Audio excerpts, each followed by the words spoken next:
Okay, good. Thank you very much, Chair, and everyone here. It's, fest trips are actually great fun when, they're good friends and people that you really admire their work of. And, Howard is one of those guys who just launches into untried territory all the time. So when I was sitting down and thinking about what I wanted to talk about, I'm thinking about sort of how, where we've gone in my group over the past, 7 or 8 years since we met Howard and 3IE, and part of that was pulled there, part of that was pushed there, and what I really want to try to do is sort of really think about how we can get evidence-based research, so the model, the strategies for doing so, this is today's presentation. I was doing this at 6 in the morning when I was jet lagged, and so a lot of these are new thoughts. Let me explain. My organization, we're based at Stanford. We have collaborators in the Chinese Academy of Science and universities around China. We have it's a big umbrella group, but mainly we work our impact evaluations through academic organizations that are in the provinces, that this is very important for both implementing some of our randomized control trials, working with the government to evaluate them, and of course to upscaling policy after that. So we have partners in virtually every one of the provinces. We get support from corporations. There's almost no external support for China anymore. But our number one source of funding over the past 5 years has been 3IE. And it's been very effective funding. So the goal of our group is really to understand the barriers that's keeping rural poor from closing human capital gap: health, education, nutrition, and then learn what can be done about them. We actually design and implement new programs ourselves, but of course what we really want to do is work with governments and NGOs to evaluate their projects, to try to then evaluate them and really work on upscaling. And I'm going to do a little bit on health and nutrition today, but it's all in the context of promoting health and nutrition as an input into education. We have 4 major theme areas that we work on. And as you see, we've done 45 large randomized controlled trials and quasi-experiments in Western China over the past 8 years, and some in migrant communities around the big cities. I think what makes us a little special, certainly in China, is that the main purpose of our research, we want to publish. All my young colleagues, right, are trying to get tenure, and to get promoted in the Chinese academic system, you need to have SSCI, SCI, international papers, but the main purpose of our group is to trigger policy change. We want to really take these small impact evaluations, and we often say change them for 26 million kids who are in schools in poor rural areas. So we really have 2 tools to do this. And one of our main tools we call PACs, and it's not political action committees like we have in the United States that dominates politics in the U.S., but we call it's policy action committees. So these are groups of policymakers and officials who are involved in either, and this is what I'm really going to talk about, either the design and intervention, the design of the interventions and implementation of the interventions that we're working on, or they're observers in seeing what we're doing. And what I really want to try to think about is, when and how you get these policymakers involved with you to make the most policy impact at the end. 2, there's another part of our toolkit, which are policy briefs. And this is a very Chinese thing that comes from the Qing dynasty, when the loyal mandarins would write policy briefs about the state of the state and send it right to the emperor. And so we write these are 4-page evidence-based research briefs.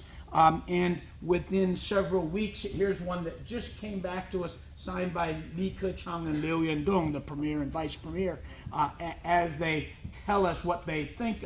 We tell them what the policy problem is, and they come back and say, we're going to put this to the Ministry of Education, and they will try to engage you in a policy dialogue on this. And we've had 23 of these policy briefs, and even more to the provinces. So, but this is very after the fact. So there's these collaborative efforts with policymakers as you implement policies, and then as you implement interventions, and then there's these ex post evidence-based briefs.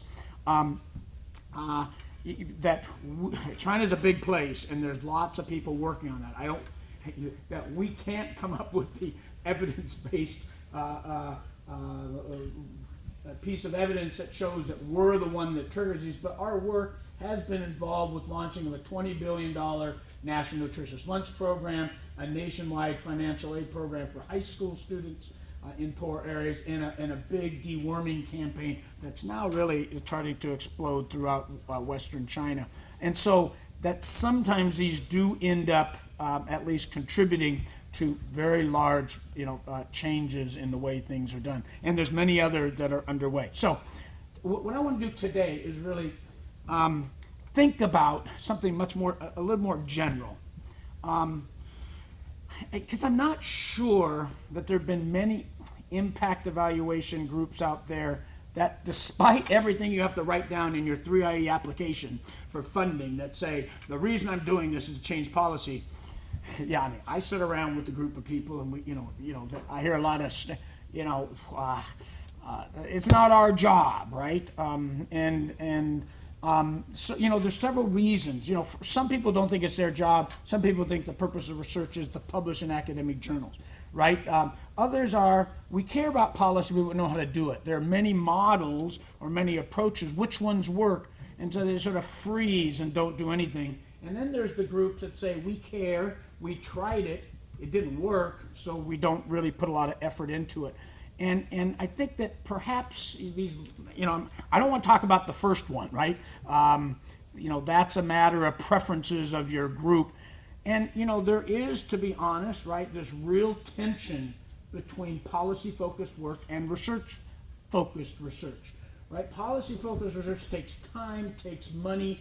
You need lots and lots and lots of co-authors and collaborators. We have 10 co-authors on our papers, because you have the implementers, you have the data collectors, you have the, et cetera, et cetera. You need big groups to do this.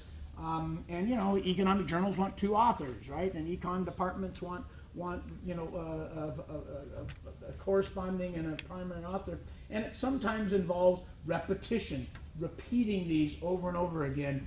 It sometimes involves exams. So there is this, I'm not going to talk about, that. I'm going to talk to groups 2 and 3, those that want to do policy-focused work but haven't succeeded for a number of reasons. And so I really want to explore this idea that policy-focused work is not a one-size-fits-all activity in terms of engaging or collaborating with government partners, those guys who are trying to influence.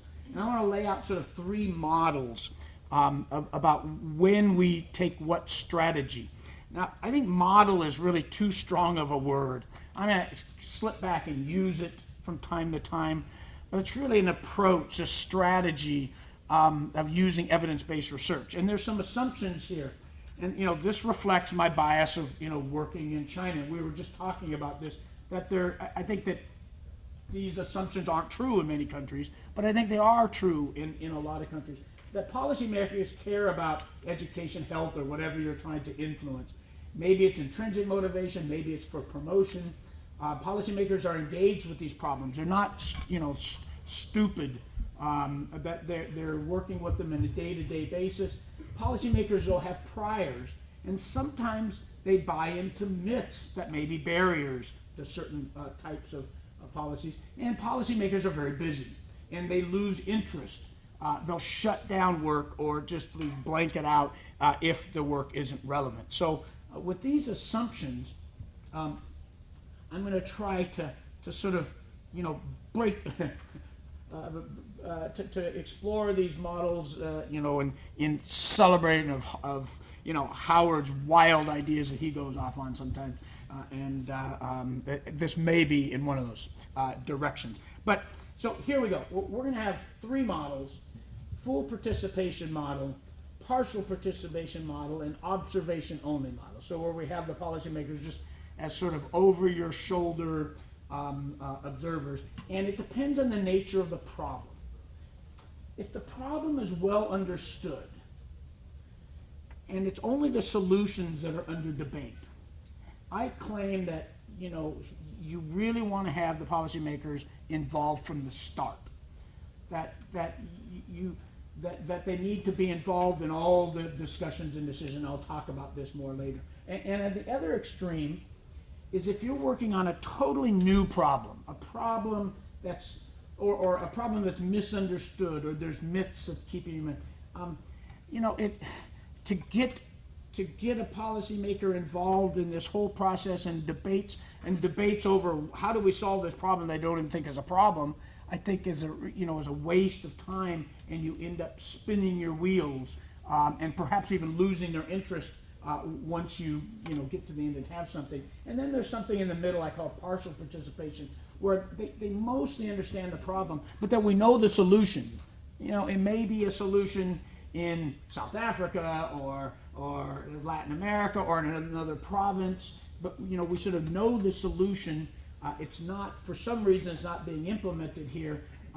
Maybe we don't have to have them involved with the design. In fact, maybe getting them involved with design is going to undermine this effort to introduce this new idea into an impact evaluation mode. But once you've launched it, then you want them, participating, because they're going to be the ones that are going to try to scale it up. Okay, so I'm going to do this in case study mode. I have, I was worried not having enough, and then as I worked on this past couple days, I'm sure I'm going to get just partial way through this. But let's start, and you'll get the idea as we go. And I'm going to do it through case studies. I'm going to show you some successes, and believe me, you become very humble, as you're out there really working on problems and trying to change policy, that you think you have it all set, you think you're really going to trigger something, and then of course they walk away and you don't hear from anyone again. So there's lots of failures, and we're trying to sort of deal with that. And so the first is a success. This is the full participation model. Right? We know what the problem is. We just don't know what to do about it. And so the success case I'm going to talk about is trying to improve the quality of rural health care. Let me start with that, and then I'll go on. So this is, I think, is a place where we did it right, and we're really making progress. And then I'm going to tell you probably where we did it wrong, and it wasted a lot of time. And if we would have done it right, I think we probably wouldn't have. And so the question is the quality of China's rural health care poor? Yes. yes. Ask 100 officials, 100 officials will say yes. And so does that mean academics shouldn't work on it? There's all kinds of neat, cool ways to look at the rural healthcare problem, and we want to study them as academics, right? In fact, we're going to use these new methods of studying, measuring the poor quality of healthcare, that people are working on, and we want to do this academic study, right? The point here is that the leaders know this. We're going to do a really cool study here, and we're going to show how bad healthcare is. But we don't need the leaders involved with this at this time. I just want to prove to you, that rural healthcare is bad. Chinese expenditures have gone up 10 times in public health and private health expenditures. Health has not risen at all, 0. Okay, so expenditures have gone up by 10 times. Everyone knows that the great and legendary barefoot doctors of China's communes from the 60s and 70s today, when modern new medicine and solutions are needed, are actually quacks and clinicians that deliver very, very poor quality health care. Everyone knows that. We want to prove it with this new method. We're actually going to use this method as creating our baseline when we go do an intervention with the government. We train standardized fake patients. We give them case scripts for dysentery, angina, asthma, TB. We give them protocols for avoiding invasive procedures. We tool them up. We put in concealed tape recorders, and we're going to send these patients into the doctors to measure three things: the process quality, how doctors actually look at patients. We're going to look at diagnosis, and we're going to look at treatment. Right? And what do we find? On average, a doctor should ask 30 questions. He basically asks 4. He only asks 2 of the 6 essential questions, right? And so what we find is that, they only get the diagnosis right 25% of the time. Okay, the township doctors aren't even much better. The treatment's only right, conditional on getting the right diagnosis. The treatment's right only 50% of the time. And they, at the very end of the day, is if you go to a village doctor to get treated for one of these 4 diseases, the probability of you being hurt is more than the probability of you being helped. No wonder China has expended 10 times the healthcare expenditure but hasn't improved health quality, right? It's the quality. Now, the point here is this is a really cool study. We're going to use this as a method for our baseline down the road. But the quality of rural healthcare is bad. That's what we come up with. What happens if we tried to collaborate with the government on this first phase of the problem identification? In the end, they say, we already knew. Policymakers have very short attention span. Instead, we're now working with them on improving rural health quality program. And everyone starts with the assumption that the problem is real and everybody knows it. We know how to measure it now. They don't even care how we're going to measure it, but now we know. Now the participation starts. We have an impact evaluation team search for solutions to the problem, but it's really our PACT members that they already have their agendas and possible solutions, and it's about debates, identifying 2 or 3 different ways to overcome that problem. That's key. And then the officials are already serious about this. And we go right to design of the IE, the alternative solutions that we might work or might not. And now we're in the middle of a very long 2-year randomized control trial with 3 different solutions to this problem.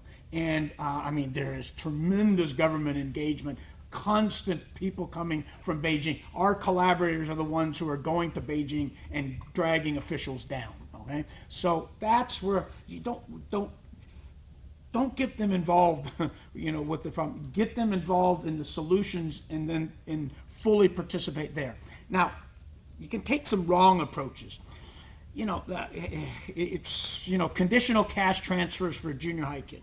So this is the problem in China. The wages are going up way too fast. They're almost your iPhone 6. Apple paid their iPhone 6 workers $3 an hour to make those iPhones. It's the wages have gone up so fast. As China continues to grow, the labor force shrinks. The World Bank predicts that by 2030, it's going to be $10 an hour, the basic unskilled wage in China. So all these guys out here who can put together iPhones, with an elementary school education, they're going to be gone. Samsung has already said over the next 5 years they're moving to Vietnam. The debate at Apple is the iPhone 9 or the iPhone 10. Which one's going to be made outside of China? So China's going to be this high-wage, service-based economy where everyone has to have the skills to go to that they learn in high school.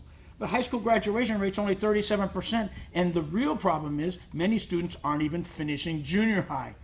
By grade 9 in rural Chinese schools, almost a third of students have dropped out, so they aren't even finishing junior. This is a huge problem. Our mistake, we've done lots of work on dropouts. We kept making these mistakes in getting the engagement. We either started too early or we started too late. Too early, officials got bored, right? We spent a year getting these numbers of dropouts done. You only have a 3-hour conference, and you never have more than a 3-hour workshop in China, because by noon everybody's gone. So we're talking about all this stuff on dropouts, and there's yawning and lack of interest, and basically it was really hard to even get an intervention pack started. There was very little enthusiasm. That we know it's a problem out there. You're just telling us what we already know. In another trial, we didn't start it early enough. So the second trial, we got tried and true conditional cash transfers. They work everywhere. There's systematic reviews. You stay in school, we give you 3 months' wages, the family. We ran this beautiful randomized control trial. 300 individuals get the CCT, 300 individuals don't, and there's a 60% drop of dropout rates. What a fantastic impact. But the problem was we didn't have these guys involved early enough. We're giving this them afterwards. They're spectacular results. And I remember one official, we asked the official to come up and give comments. He says, you really wasted your time, because you're suggesting that we not only make school free, but we're supposed to pay the parents to keep their kids in school. And the guy goes, he looks right at our group and says, you guys don't understand China. We'll never do this. Maybe they will down the road, but this is the guy's reaction. It's so far out of their political economy reality that it wasn't even considered. Yes, we should have set up the pack earlier. We would have nixed this, no matter how much potential, and tried to look for them. Let me just do a couple on observation models only. And here's one where it's sort of the opposite, is that this is where you don't want to get them involved until the very end. And we've spun our wheels for a long, long time on a number of different things. We're finally starting to understand and ex ante trying to say, the idea is vision care and high grades, okay? I'm gonna have to go through this quick, I'm running out of time, but the research problem is, does vision care and glasses raise educational performance? So we go to 20,000 kids, we test the eyes of 20,000 kids in 252 schools. We ask those principals in the baseline how many nearsighted students they are. They say, of 200 students, they say on average 4 they think have vision problems. We go in and measure, that's 2%. We go there and measure, it's 24%. And it's 24% in low income, middle income counties, in migrant communities, in minority communities, in rich provinces, everywhere across China. 25% of elementary school kids, grade 4, 5, and 6, have vision problems, and it rises over time. The good news is you put a pair of glasses on and you're cured. The bad news is no one wears glasses. And the rates of wearing glasses is, of myopic kids, 1 in 6, 1 in 7, 1 in 10 wear glasses, right?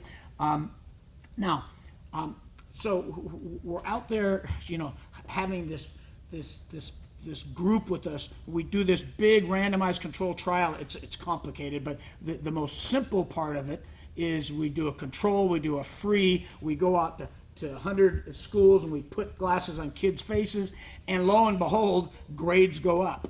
In the ITT, the average grade goes up. If we look at the treatment effect on those kids who are nearsighted in classes that use blackboards, this is a year of learning, by putting glasses on. Huge impact. Big conference. We get all done and they say, this is really nice and we want to improve the grades of kids, but we know that if you put glasses on kids, you're going to hurt their eyes. And that's why we have this program of eye exercises, where you go out and if you rub your eyes for 10 minutes every day, you can make the eyeball round and cure myopia, or at least keep it from getting worse. This is right in front of the meeting, and so, until you can figure out that we only want win-win situations. So we actually had to backtrack, stop all of our policy work, and go prove that yes, over time kids' eyes get worse, and this is our data show that, And then we went in and we took, it happened of the 250 schools, half of them did eye exercises and half of them didn't, and there's no impact of eye exercises. So this is some voodoo, solution from the 50s where thousands, millions of kids do these every day, no impact. I remember when we finally showed this to the policymakers later, so then we say, well, what about glasses? And what you find is if the kids who wear glasses, everyone's eyes get worse, but actually glasses protect your eyes. The vision deteriorates less than if you're a myopic kid and don't wear glasses.